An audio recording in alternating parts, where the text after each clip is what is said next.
Telangana DOST 2026 సంబంధించిన phase 3 registrations అయితే start అయిపోయినాయి. సో, మనం ఈ వీడియో లోపల డీటెయిల్‌గా ఈ ఫేజ్ 3కి ఎవరు ఎలిజిబుల్ అని చెప్పి మాట్లాడుకుందాం. అండ్ దాంతో పాటుగా మనకి ఇంపార్టెంట్ డేట్స్ ఏంది అని చెప్పి ఈ వీడియో లోపల క్లియర్‌గా మాట్లాడుకుందాం. అండ్ ఫీ ఎంత ఉంటదని చెప్పి కూడా మాట్లాడుకుందాం. కాబట్టి ఈ వీడియోని ఎక్కడ కూడా స్కిప్ చేయకుండా చూడుర్రి. అండ్ మీరు ఒకవేళ మన ఛానల్ కొత్తగా వస్తే పక్కా సబ్స్క్రైబ్ చేసుకొని మీ ఫ్రెండ్స్ అందరికీ ఈ వీడియోని షేర్ చేయండి. మనం ప్రీవియస్‌గా దోస్‌కి సంబంధించి చాలా వీడియోస్ అయితే చేసుకున్నాం. ఫర్దర్‌గా కూడా ఏ అప్డేట్ వచ్చినా వీడియోస్ చేసుకుంటా ఉంటాం కాబట్టి మన ఛానల్‌ని రెగ్యులర్‌గా చెక్ చేసుకుంటా ఉండుర్రి. And when it comes to online application Telangana DOST 2026 సంబంధించి ఆన్‌లైన్ అప్లికేషన్ ఎట్లా చేసుకోవాలని చెప్పి గానీ, వెబ్ ఆప్షన్‌లు ఎట్లా పెట్టుకోవాలని చెప్పి గానీ, detailed step by step video అనేది ఆల్రెడీ చేశాను నేను. ఆ వీడియోస్ ఏవైతే ఉన్నాయో ఆ వీడియోస్ అనేది మీద ఐ బటన్స్ లోపల లింక్స్ ఇచ్చిన. అండ్ దాంతో పాటుగా ఈ వీడియో అయిపోయిన తర్వాత కూడా ఆ వీడియోస్ అయితే రావడం అయితే జరుగుతది. కాబట్టి పక్కాగా ఆ వీడియోస్ కూడా చూడుర్రి. మీకు క్లియర్ ఐడియా అనేది వస్తదన్నట్టు. ఓకేనా?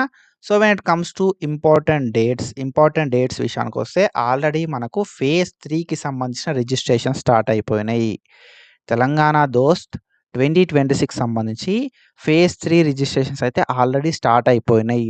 సో, ఎప్పటి నుండి స్టార్ట్ అయిన రిజిస్ట్రేషన్స్ అంటే 31 మే 2026 నుండే మనకు రిజిస్ట్రేషన్స్ అయితే స్టార్ట్ కావడం అయితే జరిగింది ఫేజ్ 3కి సంబంధించి. అండ్ మనం ఫేజ్ 3 లోపల రిజిస్ట్రేషన్ పెట్టుకోవడానికి మనకు ఎప్పటిదాకా టైం ఉంది అనే విషయానికొస్తే 15th జూన్ దాకా టైం అయితే ఉంది మనకి. ఓకేనా? 15th జూన్ 2026 దాకా మనకు టైం అయితే ఉంది ఆన్‌లైన్ లోపల రిజిస్ట్రేషన్ చేసుకోవడానికి. ఈ ఫేజ్ 3 లోపల రిజిస్ట్రేషన్ ఎవరు చేసుకోవాలి మరి అనే విషయానికొస్తే ఫేజ్ 1లో నేను అప్లికేషన్ చేసుకోలేదు, ఫేజ్ 2లో నేను అప్లికేషన్ చేసుకోలేదు అనుకున్నోళ్ళు మాత్రమే ఫేజ్ 3 లోపల ఆన్‌లైన్ అప్లికేషన్ ఆర్ రిజిస్ట్రేషన్ అనేది చేసుకోవాలి. ఈ ఆన్‌లైన్ అప్లికేషన్ ఆర్ రిజిస్ట్రేషన్‌కి సంబంధించిన డేట్స్ అయితే ఆల్రెడీ స్టార్ట్ అయిపోయినాయి. ఈ రిజిస్ట్రేషన్స్ కూడా ఆన్‌లైన్ లోపల అయితున్నాయి. సో, మనకు 31 మే 2026 నుండి ఆల్రెడీ ఫేజ్ 3 రిజిస్ట్రేషన్ స్టార్ట్ అయిపోయినాయి. అండ్ మనం ఆన్‌లైన్ లోపల అప్లికేషన్ ఆర్ రిజిస్ట్రేషన్ చేసుకోవడానికి 15th జూన్ దాకా మనకు టైం అయితే ఉందన్నట్టు. 15th జూన్ 2026 దాకా మనకు టైం ఉంది ఆన్‌లైన్ లోపల అప్లికేషన్ ఆర్ రిజిస్ట్రేషన్ చేసుకోవడానికి.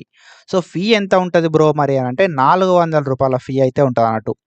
400 రూపీస్ అయితే ఉంటది. ఆన్‌లైన్ లోపల అప్లికేషన్ ఆర్ రిజిస్ట్రేషన్ చేసుకోవడానికి 400 రూపీస్ అయితే ఉంటది.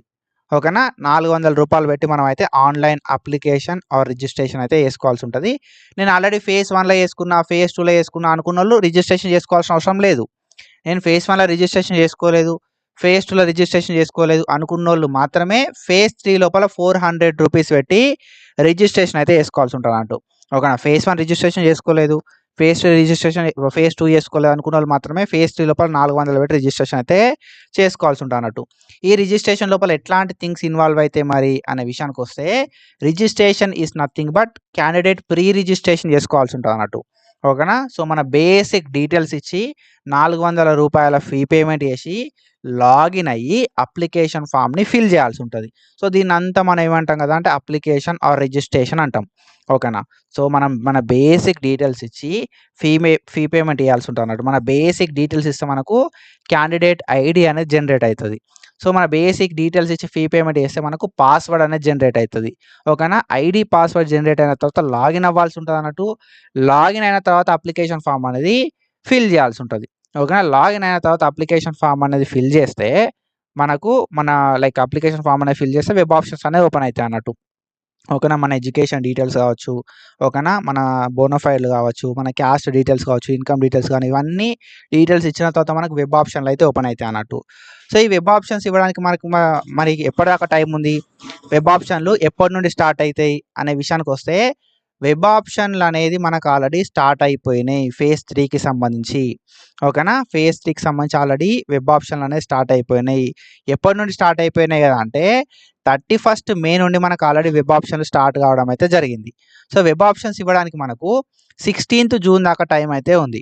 ఓకేనా? సో, 16th జూన్ 2026 దాకా టైం అయితే ఉంది. సో, మనకు వెబ్ ఆప్షన్స్ అనేవి ఆల్రెడీ స్టార్ట్ అయిపోయినాయి 31 మే 2026 నుండి వెబ్ ఆప్షన్స్ ఇవ్వడానికి 16th జూన్ 2026 దాకా టైం అయితే ఉందన్నట్టు. ఓకేనా? సో, ఈ ఆన్‌లైన్ అప్లికేషన్ చేసుకోవడానికి ఎవరు ఎలిజిబుల్ అని చెప్పి మాట్లాడుకుందాం. ఓకేనా? అప్లికేషన్ చేసుకోవడానికి ఎవరు ఎలిజిబుల్ అనే విషయానికొస్తే అప్లికేషన్ చేసుకోవడానికి తెలంగాణ లోపల ఇంటర్మీడియేట్ కంప్లీట్ అయిపోయిన ప్రతి ఒక్కరు కూడా ఎలిజిబులే. కానీ ఒక చిన్న విషయం ఏంది అంటే మీరు సప్లిమెంటరీ అయితే సప్లిమెంటరీ రిజల్ట్స్ రావాలి. మీరు ఒకవేళ ఓపెన్‌లో చదువుంటే ఓపెన్ రిజల్ట్స్ అనేవి రావాలి.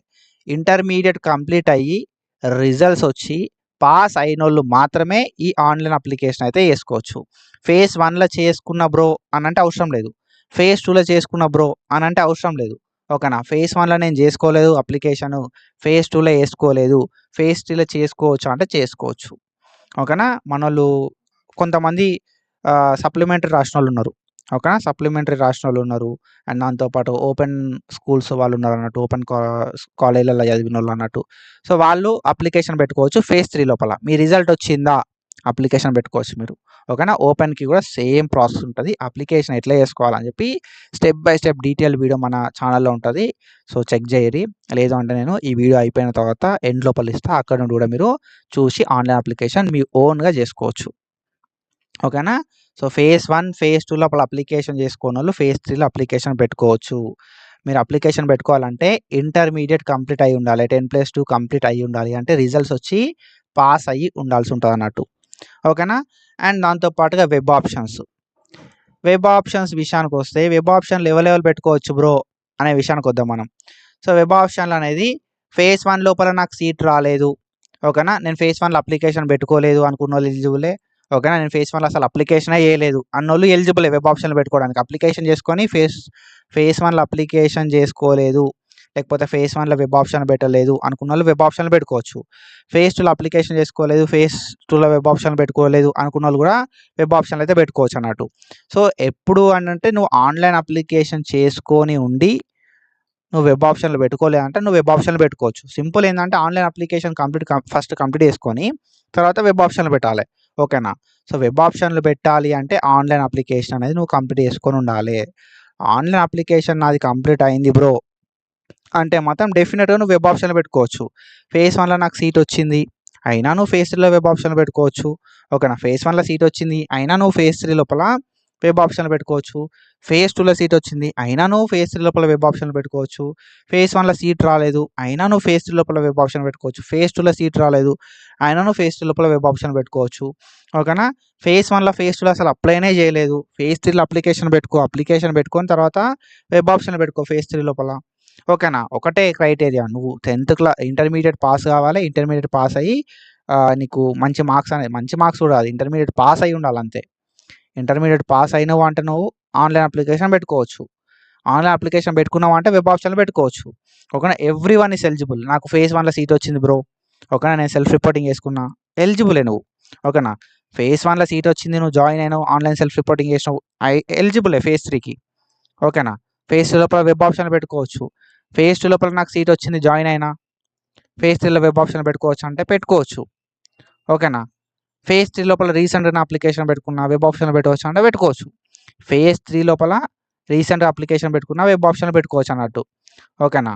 సో, మనకు సీట్ అలాట్‌మెంట్ కాకపోయినా, సీట్ అలాట్‌మెంట్ అయ్యి మంచి కాలేజ్‌కి ట్రై చేద్దాం అనుకున్నా, అసలు నువ్వు అప్లికేషనే పెట్టుకోలేదు ఫేజ్ 1లో, ఫేజ్ 2లో అనుకున్నా, ఫేజ్ 3 లోపల మనం వెబ్ ఆప్షన్‌లు పెట్టుకోవచ్చు. ఒకటి ఆన్‌లైన్ అప్లికేషన్ కంప్లీట్ చేసుకోవాలి. నీకు ఎలిజిబిలిటీ ఉండాలి. అప్పుడు మాత్రం నువ్వు వెబ్ ఆప్షన్‌లు పక్కాగా పెట్టుకోవచ్చు. ఈ వెబ్ ఆప్షన్ ఎట్లా పెట్టుకోవాలని చెప్పి step by step detail video అనేది మన ఛానల్ లోపల ఉంది. డెఫినిట్‌గా చెక్ చేయరి. అండ్ ఒకవేళ మీకు ఎవరికైనా బ్రో మాకు ఆన్‌లైన్ అప్లికేషన్ ప్రాసెస్ మళ్ళీ కావాలి అని అనుకుంటే మాత్రం డెఫినిట్‌గా ఒకసారి కామెంట్ చేయరి. మనం అయితే వీడియో చేసుకుందాం. ఆన్‌లైన్ అప్లికేషన్ ఎట్లా చేసుకోవాలని చెప్పి స్టెప్ బై స్టెప్ ఇంకొక వీడియో వస్తదన్నట్టు. ఓకేనా. సో, అర్థమైంది అనుకుంటున్నా. ఫేజ్ 1, ఫేజ్ 2 లోపల అప్లికేషన్ పెట్టుకున్నా, పెట్టుకోకపోయినా ఓకేనా. సో, మీరు అప్లికేషన్ పెట్టుకోకపోతే పెట్టుకోండి ఫేజ్ 3 లోపల. ఎలిజిబిలిటీ ఉంటది. ఫేజ్ 1, ఫేజ్ 2 లోపల వెబ్ ఆప్షన్‌లు పెట్టుకొని సీట్ రాకపోయినా వెబ్ ఆప్షన్‌లు పెట్టుకోవచ్చు. సీట్ వచ్చి మంచి కాలేజ్‌కి ట్రై చేద్దాం అనుకున్న వెబ్ ఆప్షన్‌లు పెట్టుకోవచ్చు.